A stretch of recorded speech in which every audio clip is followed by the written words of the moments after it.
Okay, we are rolling. Champions of Champions boxing talk here. Well, do you know I really forgot all about this fight? I said I'd actually talk about it and do a kind of breakdown of this fight because it's a pretty big one for the heavyweight division. And that's Deontay Wilder v Ortiz. Now, Luis Ortiz, Deontay Wilder. First of all, what makes this fight unique is generally what makes many heavyweight contests unique. The heavyweight division, as far as I'm concerned, and I'm sure a lot of you guys are concerned, is not the division it was years ago, especially not Muhammad Ali's era, because he wasn't the only supreme heavyweight, was he? You had Ali, you had George Foreman, Joe Frazier, Ken Norton. Can you believe Ernie Shavers, one of the biggest punchers in the history of the sport, never even got to become world champion? Now, back in Ali's era, if you was Henry Cooper or Joe Bugner and you were to win the European title, that was as great back then as winning, say, the WBO world title now, which is still a fantastic achievement. But then the domestic belts and the European titles meant much, much more because there was less belts in the sport. Of course, in the 90s, there was also great heavyweights. Lennox Lewis, Evander Holyfield, Riddick Bowe, Mike Tyson still had something to offer. Frank Bruno eventually made it to become world champion. I think today he wouldn't have lost as many fights as he did via the current opposition. But one thing stands unique among heavyweights among any era. If you make mistakes and they land, it's not like you can go back to the corner and say to your trainer, right, the next round, I'm not going to move in that position again. You might not have that chance. You might be knocked out spark. I mean, we've seen the size of heavyweight boxers. And fans and the public love knockouts, don't they? And these guys deliver. And even if they're not concussive heavyweight punchers, you can see some very entertaining fights, even if they're not that skilled. Take Derek Chisora and Dylan White. No concussive power, but hurtful power, and they throw hell for leather. So, Deontay Wilder, this is a test for him in a sense, right? Because, as I said, if what happened to Floyd Mayweather v Sugar Shane Mosley all them years back, as I say, he was able to recover because he was being hit by a very big punching welterweight, right? The whole dynamic changes when Oliver McCall and Hasim Rahman hit Lennox Lewis. There's no coming back from shots like that. You can't hold on until the end of the round. It is over. That vicious uppercut, even the great chin of Mike Tyson, when Buster Douglas, as the fight went on, landed that uppercut and then eventually hit Mike so hard he didn't know where he was. He even spit the gum shield out. There was no opportunities to reassess. The fight's gone. And I spoke about fundamentals in my last video. Deontay Wilder, for me, does some things in the ring, and you can definitely see that the right guy at the right time with the right timing on his punches could capitalize on that. And it could be at the detriment to the whole fight. It could cost Deontay Wilder his title. Luis Ortiz is a southpaw. On paper, this is the best opponent Deontay Wilder has ever faced, right? By a considerable distance. Now, Deontay Wilder, I'm not saying Luis Ortiz is the most sophisticated, skilled southpaw in the history of boxing. Not by any stretch am I saying that. But it's a stance that Deontay Wilder is not used to seeing. And you see, here's the thing. A southpaw, the majority of their careers, fights orthodox fighters. People say the straight right hand is the ultimate neutralizer where fighting a southpaw is concerned. Yes, it is, to an extent. But southpaws are used. A southpaw is more used to dealing with a right-handed fighter than a right-handed fighter is with a left-handed fighter. Because 90% of the industry are right-handers. So a southpaw, just off their stance, is a puzzle. Especially if you're not used to facing it. What concerns me is when Deontay Wilder does something and he has a tendency to do crazy swings and leave himself wide open. It's kind of wild if you ask me. Right? He does have a jab. Deontay Wilder. He does. People say, oh, he doesn't. He has speed. He's so flexible for a heavyweight. I've heard people call Deontay Wilder a basketball player. Well, let me tell you something. He's got the flexibility of a basketball player. This guy is not your run-of-the-mill heavyweight in terms of movement, right? But he does do things fundamentally that make me worry about this fight. Put it this way. I'm more confident that Anthony Joshua beats Joseph Parker than I am Deontay Wilder beating Luis Ortiz. Because the stance is a problem, first of all, the southpaw stance. He's not used to facing this. Now, Luis Ortiz, this is also his best opponent, I believe.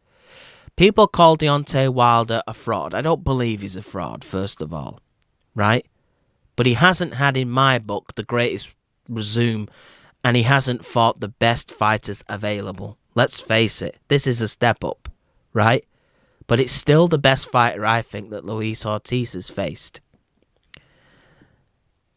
But if Deontay Wilder is leading, and there's a chance of this, if he is leading, he can't become sucked into the event. That's the phrase I'm going to use. Sucked into the event and start swinging. He's got to sort of shorten his punches. Because Luis Ortiz will come inside. That partly is his game. He finds a way to get inside you and work inside the pocket.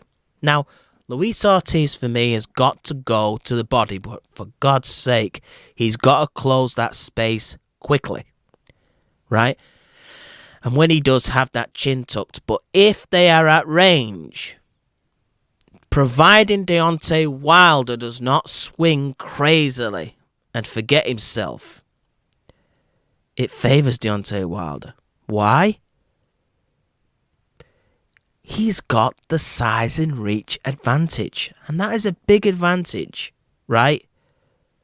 Now, when it gets close, I've seen Deontay Wilder in recent fights sort of doing a James Brown dance on the ropes while the other guy is working on his body up close. He cannot do that v. Mr. Ortiz. He can't let Ortiz work on that body. And he can't, even if he takes those shots to the body, he can't let him be there. You know why? Because there could become an uppercut might follow that soon. But Luis Ortiz is better, safer, coming on the inside than he is on the outside. And Deontay Wilder's best bet for me is to keep the fight long. In the first Stavern fight, I'm not going to talk about the second one just yet, but in the first Deontay Wilder-Stavern fight, you notice Deontay Wilder outboxed Stavern on that night. Right? That is actually a key performance where I would sort of think of, a winning blueprint for Deontay Wilder in this fight coming up. I wouldn't be necessarily thinking spectacular knockout so much as I'd be thinking use the jab, box, and set your power punches up. Because as I said, if you think about as a heavyweight, just setting your power punches up, that can more or less guarantee you the knockout, right? When you know you've got the power, so you don't have to go looking for it like a madman. It's there. Lennox Lewis used to always say, I don't think about the knockout, it comes. Why? Because he's got the ability already. It's a foregone conclusion. You get hit by the right shot by Lennox Lewis, you're going down. You know? Same with Mike Tyson. He really didn't think about what round as such he was going to finish a fight. He went in there, he used his head movement, he got inside, used the short jab, doubled it up at times, worked from different angles, head to body, and he knew eventually if he kept hammering away, the tree would fall down. Right? Things Deontay Wilder must do in this fight, because Luis Ortiz has looked real sluggish to me. I think he's, nearly 39 years of age, but he has looked sluggish recently, in my opinion. I don't think Luis Ortiz will come in this ring that sluggish, right? He knows this is his chance. But let me also say something else. Luis Ortiz should not really be there. When you've been caught for drugs in boxing, right, you should not be allowed to fight again. You could literally ruin a man's career. You could even end a man's life by taking performance-enhancing drugs. You know, Deontay Wilder is so desperate to get a marquee name under his belt to set up maybe a future super fight with Anthony Joshua that he has to fight one of the cheats of the sport. How tragic, right? It really is tragic. But Luis Ortiz, I'm sure, is being tested big time in the lead up to this fight. But I don't think Luis Ortiz will put everything into this. This is also his marquee fight. Let's not forget that. If he wins, he becomes a potential Joshua opponent, providing Anthony gets past Joseph Parker, right? So he will attempt to raise his game. Deontay Wilder has not got to think about being the entertainer as such when it gets close inside. He's got to think about using that size, that strength, that athleticism, right? If a man as big as Deontay Wilder holds on to you in the clinch when you attempt to work his body, let me tell you something, that is going to zap your strength. It's going to zap your strength. And if Deontay Wilder can offer short punches to Luis Ortiz as he's coming on the inside, the power of a man like Deontay Wilder, that will discourage any attacking fighter wanting to go into the fire and the trenches.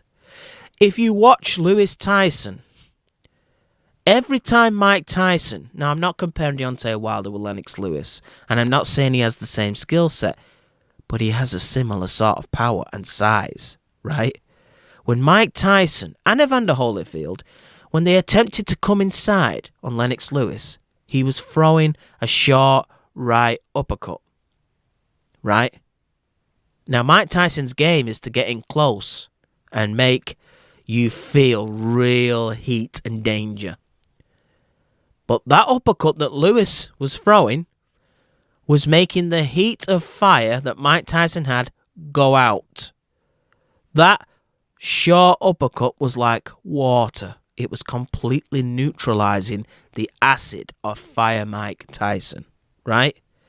Then what happens? Where's Lennox Lewis best suited to beat a guy like Mike Tyson? From range, yes. If you can discourage Mike Tyson coming inside, and then he goes back to the center of the ring, backs off, and you have your range with the length of a Lewis-like jab, because his arms are so big compared to Mike's. It's game, set, and match. You've discouraged him coming out on the inside. To protect himself, he's going on the outside. And if you're the best on the outside, bingo. Bingo. But you see, that's the IQ of Lennox Lewis. Does Deontay Wilder have that in him? We'll see, won't we? Stavern is not as good getting in on the inside, I don't think, as Luis Ortiz. And also, Ortiz, again, coming in from the southpaw stance, may be an issue. But in the blink of an eye against the heavyweight, it can be game, set, and match. So Deontay Wilder has to be on his game here. He has to offer something to Luis Ortiz when he comes on the inside. And if nothing is there to be hit, he has to clinch on the guy. Didn't Lennox Lewis do a lot of leaning on Mike Tyson early? And was getting warnings from Eddie Cotton, the referee, that night in Memphis. Right? But Lewis carried on. Lewis even... I thought it was harsh on Lennox, but he even got a point deducted, didn't he, for leaning on Mike. But Lewis stuck to his game plan. Right? There was a game plan. Deontay Wilder, for me, has to have a game plan. And I think he's got one. I do.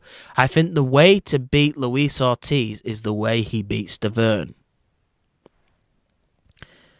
He can't let this guy work on the inside. I can't stress that enough, because if a guy of Deontay Wilder's athleticism, his balance and his movement, as I said, is beyond Anthony Joshua's, and his speed and power, I think, is better than Anthony Joshua's. But I think Anthony Joshua has better timing and fundamentals, and sometimes doesn't do as many crazy attempts at power punches as Deontay Wilder does.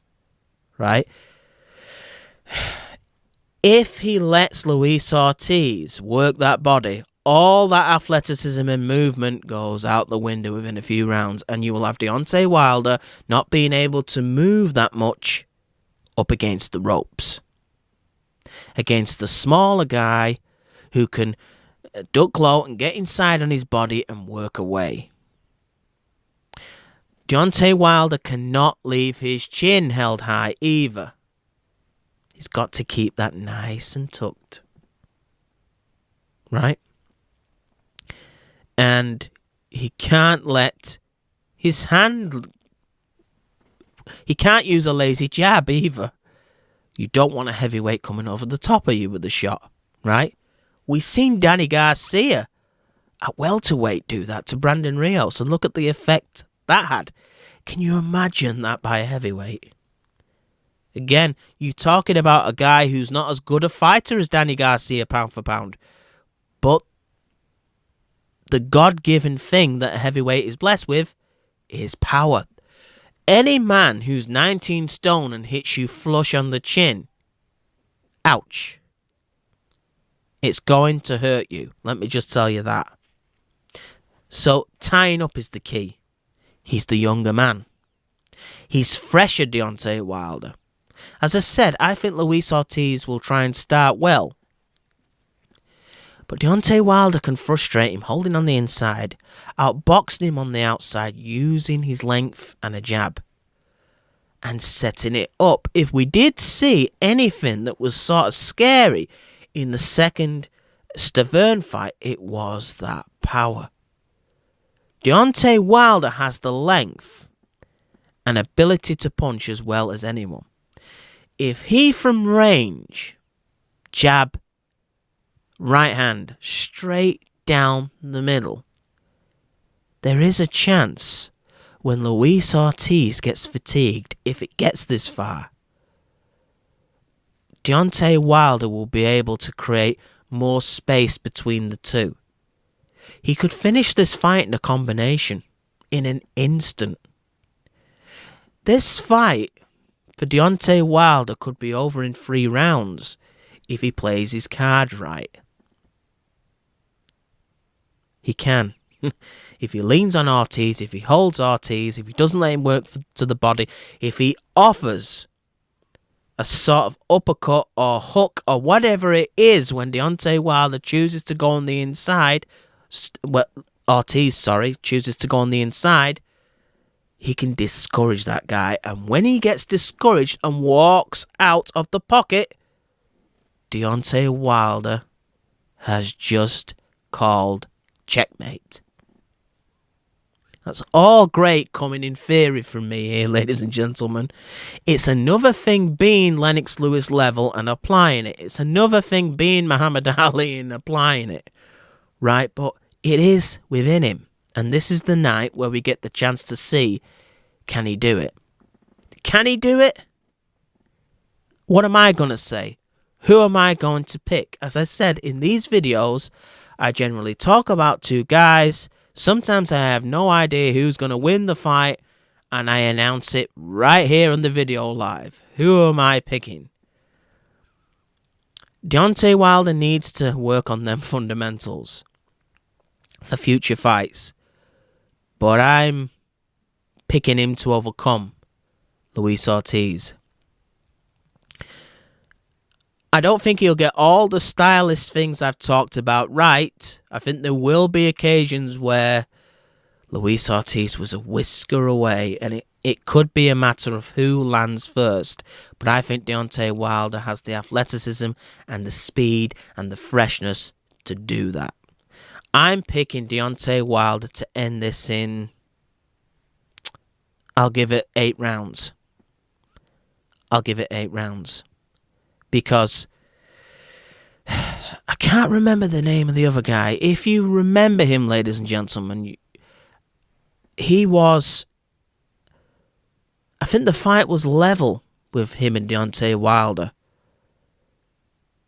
And I was concerned that night.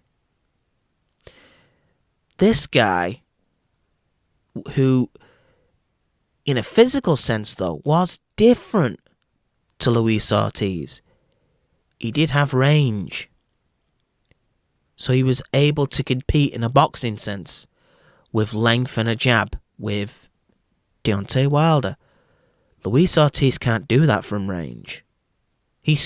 I'm telling you now, if Luis Ortiz cannot find a way to implement his style on Deontay Wilder, it's game, set, and match. Deontay Wilder will pick him apart from range.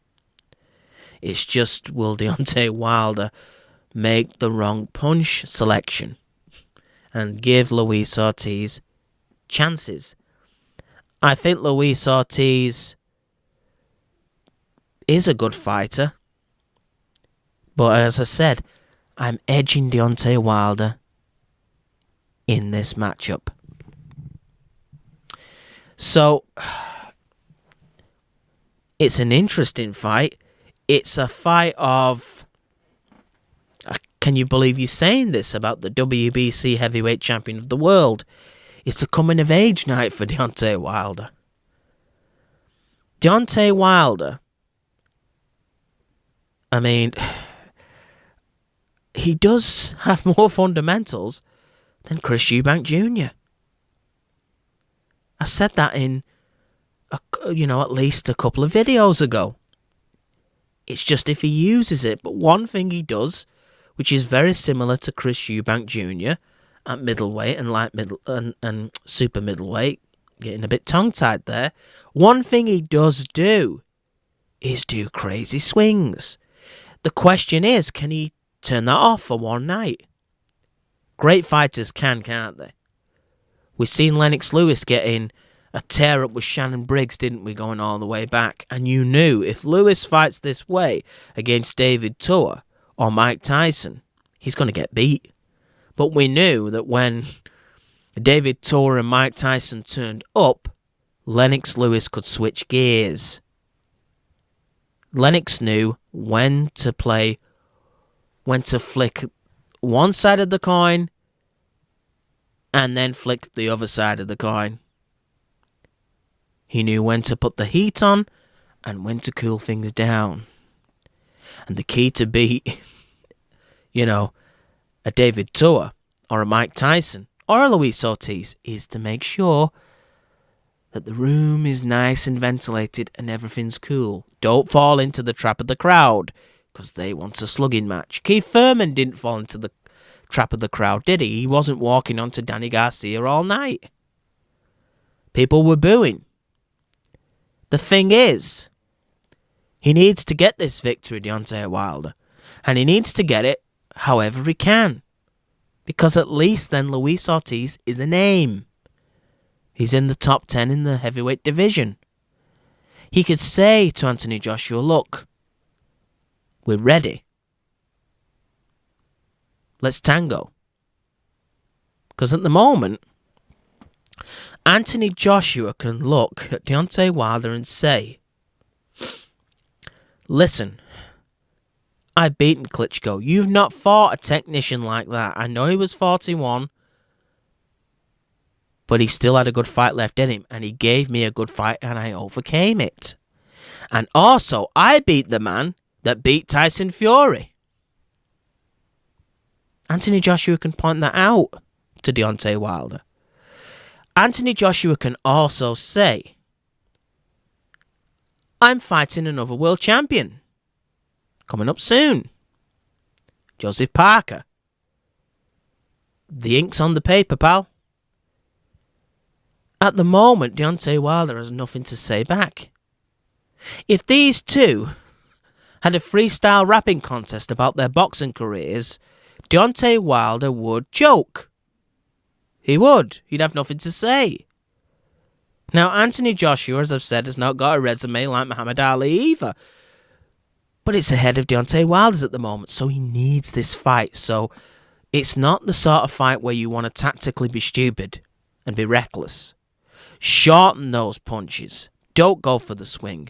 When you're at a distance, then use your length. But don't swing wildly on the inside and leave yourself open. You're the younger man. You're the fitter man. You should have more stamina. You're big. Use these attributes. Lennox Lewis did. You see, in boxing, the key is this. Whether you're big or small, use your size to your advantage. You can do it. Evander Holyfield used to use the fact that he was smaller than people to win fights. Lennox used to use the fact that he's bigger than other fighters to win the fight. Manny Pacquiao uses the fact that he's smaller and therefore quicker than most welterweights to win his fights. Floyd Mayweather used his reach and size advantage and ability to tie Manny up to win his fight and other fights, right? Wilder's got to do the same. I think he can do the same, and I think he will beat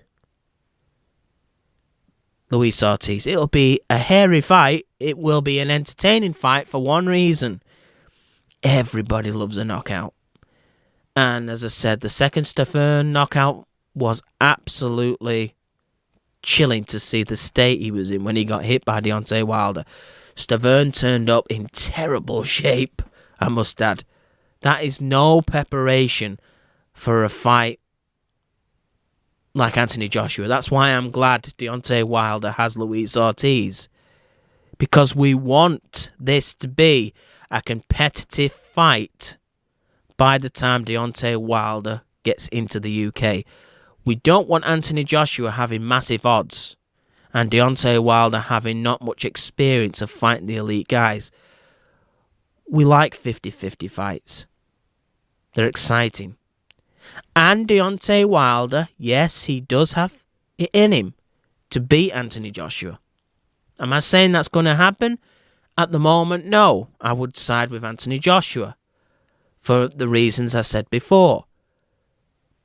But he can do it. He's quicker, he's sharper, he's just as powerful, if not more powerful. And there is a jab there. Right? There is something. You can change the dynamics of a fight in your career in one punch in the heavyweight division. And he's got the power to do that. Put it this way. When Klitschko landed that, well, it was like a supernova going through Anthony Joshua's defense right onto his chin. A magnificent shot. and it dropped Anthony Joshua. It was like a piston, right? Anthony Joshua gets up and he's totally dazed.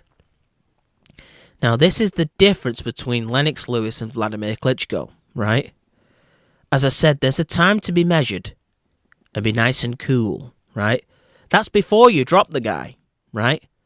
Now, I'm not saying you go crazy when they get up and they're stunned, but you go for the kill. Deontay Wilder has that in him.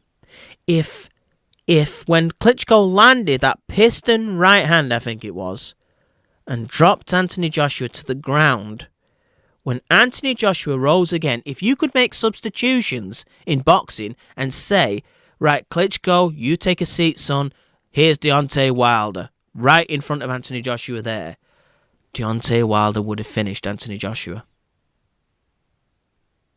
He's got a great finisher's instinct, I believe. And that's what gives him the chance. But it's just having the skills to land that style of punch in the first place that he needs to focus much, much more on. Because the rest is there. It is. He's got the attributes. And he's got to move his head a little bit more, in my opinion, too. And that guard has got to be a little bit higher. Because he's going to face better than what he's fought already. But I am siding with Deontay Wilder by KO. But as I said, after watching Chris Eubank Jr., even though Deontay Wilder does have a jab, and sort of does seem to be thinking of more of a method than Chris Eubank Jr., I am by no ways confident with any boxer, particularly a heavyweight, that is not well schooled in the fundamentals, because one particular switch off and the other guy takes advantage, you've lost your title. But I'm expecting him to come through it. I think the fight will be hairy at times, we'll be biting our nails at times, it might not always be exciting, but you will remember the finish, and that's what's important. That's what stays in people's minds. Spectacular knockouts. I knew people that were absolutely ecstatic. These were casuals, by the way. They were ecstatic by the way Anthony Joshua finishes certain opponents, and they were ecstatic by the way Deontay Wilder finished Stavern in the second round. And I'm thinking, who's Stavern? But it doesn't matter. They're entertained. Look, they've fallen for this Eubank Jr. stuff, haven't they? You know, his dad is one of the best salesmen around. And ITV have put all this money in him. Right? It's all hot air at the moment, unless he develops, which he still could do. But at the moment, at world level, the guy is a fraud. But the public don't care about that. They love razzmatazz. And what do heavyweights bring? Knockouts, which are razzmatazmic. That's a new word from me. So I'm going to leave it there. And I know some of you are going to see Deontay Wilder being picked here by making a bad mistake and getting chinned, right? Anything can happen. But Deontay Wilder, for me, in a nervous-ish fight with a typical heavyweight finish, which is always entertaining to see. This is Champions of Champions Boxing Talk. I'm out.